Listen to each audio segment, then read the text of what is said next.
Hello সুপ্রিয় শিক্ষার্থীরা, online স্টাডির পক্ষ থেকে সকলকে স্বাগতম জানাচ্ছি। এই চ্যানেলে প্রতিদিন নতুন নতুন চাকরির বিজ্ঞপ্তি এবং পড়াশোনা রিলেটেড যাবতীয় আপডেট তথ্য দেওয়া হয়। এই আপডেট তথ্য এবং চাকরির বিজ্ঞপ্তি এবং পড়াশোনা বিষয়ক যাবতীয় প্রস্তুতিমূলক সকল ধরনের ভিডিও পেতে চ্যানেলটি সাবস্ক্রাইব করে বেল বাটনটি ক্লিক করে রাখবেন। তাহলে চলুন শুরু করি আজকের ভিডিওটি। ডিয়ার ফ্রেন্ডস এন্ড ভিউয়ার্স, সকলে কেমন আছেন? প্রাথমিক শিক্ষক নিয়োগে প্রাথমিক সহকারী যে শিক্ষক নিয়োগ দেওয়া হবে 2018 সালে বিজ্ঞপ্তি দিয়েছিল, সেই বিষয়ে লেটেস্ট নিউজ যেটা প্রকাশিত হয়েছে সেই বিষয়টাই আপনাদের সাথে শেয়ার করতে যাচ্ছি। সরকারি প্রাথমিক বিদ্যালয়ের সহকারী শিক্ষক নিয়োগ পরীক্ষা মে মাসের মাঝামাঝি থেকে কয়েক ধাপে নেওয়া হবে বলে জানিয়েছেন প্রাথমিক ও গণশিক্ষা অধিদপ্তর। সারা দেশে এই পরীক্ষায় অংশ নিতে 13,000 পদের বিপরীতে আবেদন জমা পড়েছে 24 লাখেরও বেশি।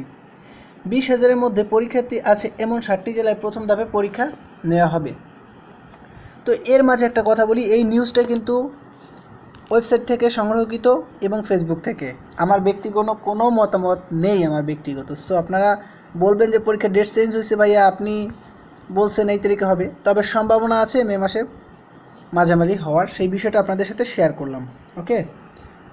প্রাথমিক শিক্ষা অধিদপ্তরের মহাপরিচালক ডক্টর AFM মঞ্জুর কাদির বলেন, সহকারী শিক্ষক নিয়োগের পরীক্ষা মে মাসের মাঝামাঝি হতে পারে।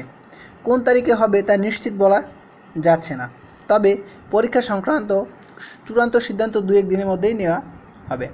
সো তারাও কিন্তু বলছে যে সঠিক করে বলা যাচ্ছে না, আর আমি তো সাধারণত আপনাদের শুধু তথ্য দিয়ে থাকি।